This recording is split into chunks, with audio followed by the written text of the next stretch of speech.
light as a feather. Yet no man can hold it long. What am I? What am I?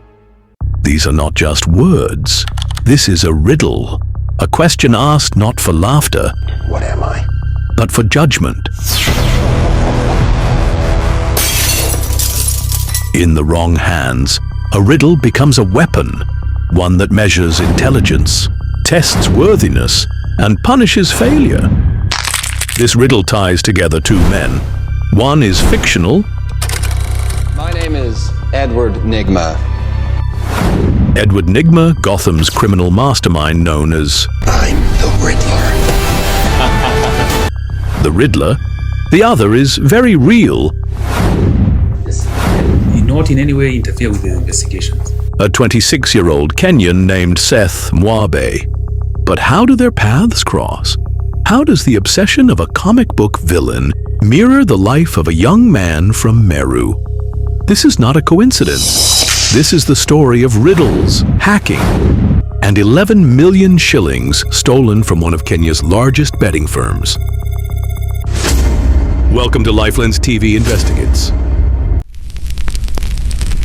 On August 30th, 2025,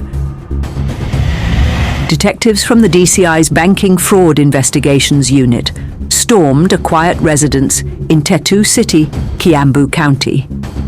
Their target: Seth, the man accused of hacking into a leading Kenyan betting company and siphoning off 11.4 million shillings. But who is Seth? Born August 18th, 1999, Seth was once a promising IT student at Meru University.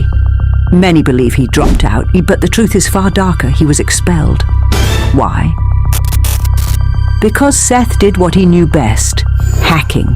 He breached Meru University's systems, infiltrated the school fees records, and altered them to show his name among fully paid students. The fraud was discovered, and Seth was thrown out. But by expelling him, the university made a grave mistake. They did not neutralize him. They released him.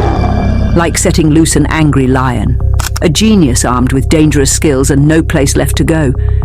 His record spread across campuses, and no other university dared admit him. Cornered and rejected, Seth turned his talent into a weapon. To friends, Seth could be generous. To institutions, he was lethal.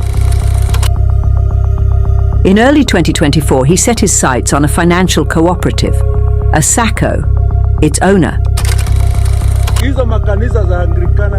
Pastor David Gakuyo. The story of Gakuyo and the Akiza SACCO scandal is infamous. In 2018, over 1 billion shillings vanished, defrauding thousands of ordinary Kenyans, mostly women. Their life savings disappeared into the pockets of a man they trusted. By 2023, their cries filled the air: justice delayed is justice denied. And for Seth, this was personal. Among the victims was his own aunt. Anger mixed with brilliance. Seth Mwabe moved. He breached Akiza SACCO's internal systems, drilling through firewalls until he reached the financial core. There, he uncovered a paper trail of deceit. Transactions diverting funds from members' accounts straight into 12 personal and real estate-linked accounts tied to Pastor Gakuyo. For years, Gakuyo denied everything. But Seth's evidence was undeniable. He compiled the records, printed them, and through his aunt, placed them in the hands of one of Kenya's most respected legal minds. Come up with a judgment. Senior counsel Dr. John Kaminwa. Dr. Kaminwa applied to the High Court to have Seth's aunt, a direct victim, enjoined as an interested party. More importantly, he sought to introduce Seth's explosive evidence. Paying the amount that... The defense objected, crying foul. The data was stolen, hacked, illegally obtained. If you do so, But Kaminwa argued otherwise. The court's duty is to find the truth, and truth cannot be ignored because of the path it took. The respondents are to file and serve. The judge agreed. Justice, he said, cannot be sacrificed at the altar of technicalities.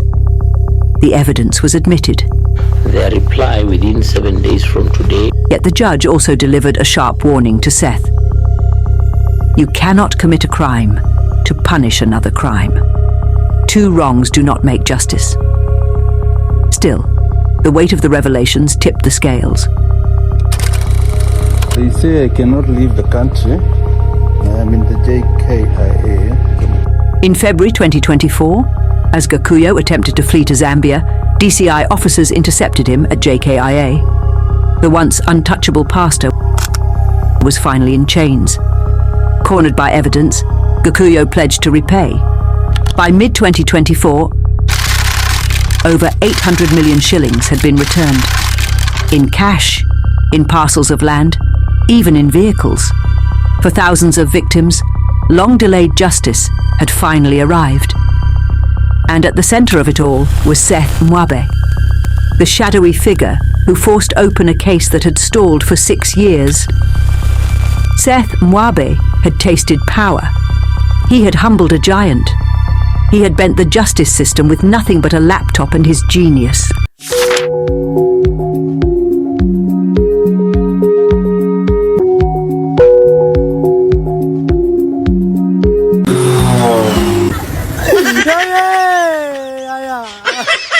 The easiest way to trick the human mind is not with force, but with trust. For years, Kenyans had been seduced by the flashing lights of online betting. Slick adverts promised quick wins. The game that stood out above all? Aviator. At first glance, Aviator seemed harmless. A digital plane that soars higher as your winnings multiply. But behind the thrill lay a cruel design. The longer you played, the more you lost. Salaries vanished in seconds. A student poured in 200,000 shillings meant for school fees and watched it disappear into thin air. Mothers wept. Some victims even attempted suicide. The backlash grew. Bloggers like Cyprian Nyakundi amplified the cries, posting videos of women broken by debt, young men robbed of their future. The outrage was so loud that the Kenyan government finally moved. It banned all gambling advertisements, citing the dangerous wave of despair sweeping the nation. But the government wasn't the only force watching. In the shadows, another group was also angry. Hackers, not the pranksters of old, but skilled operators who had already breached the DCI's Twitter account, hijacked Tanzanian platforms, and posted damning messages to prove a point. On April 28th, these hackers issued a chilling warning. We will hack every betting company in Kenya and teach them a lesson. 4 months later, their prophecy came true. They established that the fraud was done through bypassing the payment service provider systems, security systems, and they succeeded to defraud the complainant or the company of the 11.4 million. One of the giants fell. The target was Betika, and at the center of the breach stood one man, Seth Mwabe. To understand Seth's hack, you must first understand how betting companies operate. At the surface are customer care agents, the voices who answer your call when you say, "My withdrawal hasn't reflected." They can only check simple dashboards, confirm balances, and forward serious issues. But behind them are the real gatekeepers. The administrators. These admins hold the master switches. They can manually credit funds, reverse transactions, override withdrawals, and fix errors in the system. Their word is law, and their login is gold. It was this golden key Seth Mwabe wanted, and he knew exactly where to find it. Seth began quietly, the way a hunter studies his prey. He scraped staff names from Facebook. He scanned job titles on LinkedIn. He even copied writing styles from old interviews. And then there it was, a LinkedIn profile. A single line that revealed everything. Administrator at Betika. We'll call him JB. To most people, JB was just a name. But to Seth, JB was the door to the vault. Seth crafted his trap with surgical precision. He built a fake login page, a pixel-perfect clone of Betika's real administrator portal. Same colors, same layout, same security padlock, but the real genius was in the domain name. Instead of www.betika.co.ke, Seth registered www.betika.co.ke. At first glance, it looked identical, but here's the trick. The I in Betika was swapped with a capital I. Our eyes don't see shapes, they see words. And JB, like most of us, never noticed the difference. This type of deception has a name, typo squatting, or in cybersecurity terms, a homograph attack. It's the art of fooling the brain into reading what it wants to see. The fake site alone wasn't enough. Seth needed JB to walk through the door. So he wrote an email that looked like it came straight from Betika's IT department. We have detected unusual login attempts on your administrator account. For your security, please verify your credentials immediately. Failure to do so within 24 hours will result in suspension of access. Verify admin login. It looked urgent. It looked official. And when JB clicked the link, he landed on Seth's fake page. Trusting the Betika domain, he typed in his username and password. At that very moment, Seth's server captured the details. The vault was open. When Seth logged in with JB's stolen credentials, he bypassed the front lines. He wasn't just another customer anymore. He was inside the admin dashboard. And this was no ordinary screen. It was God mode. Balances, overrides, ledger adjustments. Every tool designed to fix customer errors now bent to the will of a single intruder. He checked his own betting account. The balance, 7 shillings, a cruel reminder of where he stood. Then, with a few keystrokes, he issued a command the system was programmed to obey. Credit 11,400,000 shillings. In seconds, the balance leapt from 7 bob to millions. But here's the trick. In betting, those numbers on your screen aren't real money. They're entries in a ledger system, a record of what the company owes you. Only when you hit withdraw does the system trigger a command to Safaricom's M-Pesa or a partner bank. That's when digital numbers turn into real cash. Seth understood this perfectly. He also knew the rules. Withdrawals above 140,000 shillings a day raise alarms. Anything beyond $1 million must be cleared through banks. So he split the jackpot. 11 different accounts, 11 different bank links, each one trickling money out under the radar, and because he was logged in as JB, every move looked legitimate. The system didn't see Seth Mwabe, expelled student from Maru. It saw a trusted administrator doing administrator things. Click, approve, withdraw. The system answered every command with one word, yes. From 7 shillings to 11.4 million, in minutes. No alarms, no alerts, no suspicion. Because Seth Mwabe didn't break the system, he became the system. For Seth, this was not just theft. It was a demonstration, a riddle come to life. How do you steal millions in plain sight without anyone noticing? His answer, don't act like a thief. Act like the one in charge. By the time Seth Mwabe had secured his place inside Betika's system, the hardest part was done. The vault was open. The question now was simple.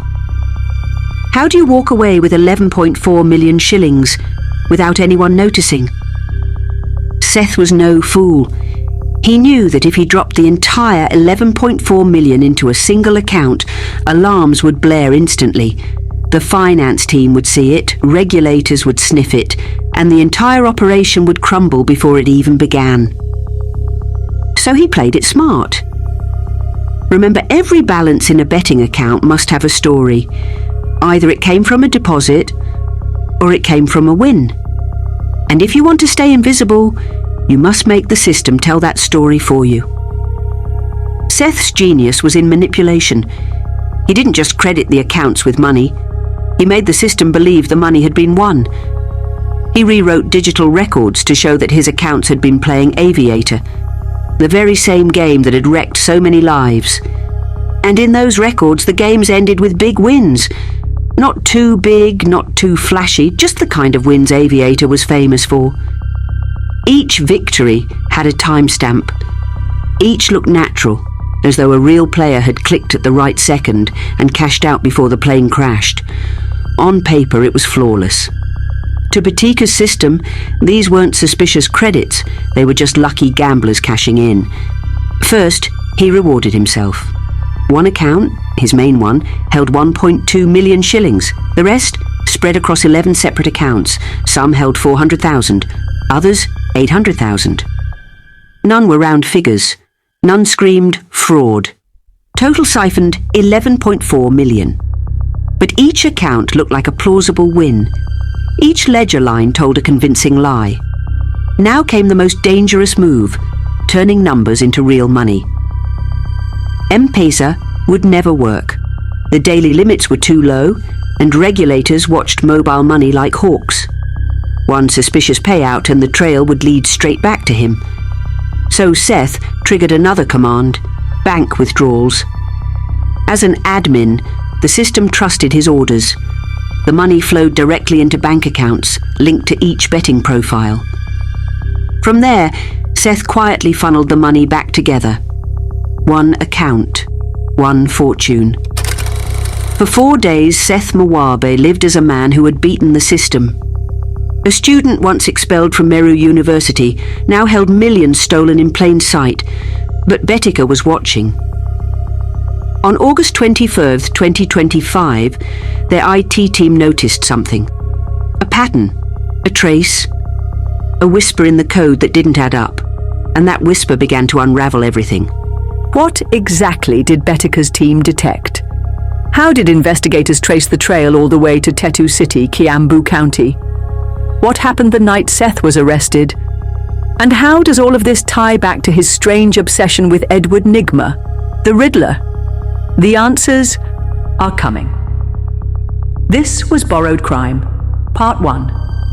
If you don't want to miss Part 2, do 3 simple things. Like this video. Share it with your friends and family. Subscribe to LifeLens TV and click the notification bell, so that when we release Borrowed Crime Part 2, YouTube will automatically notify you. Until then, may God Almighty bless you all. From me, it's goodbye.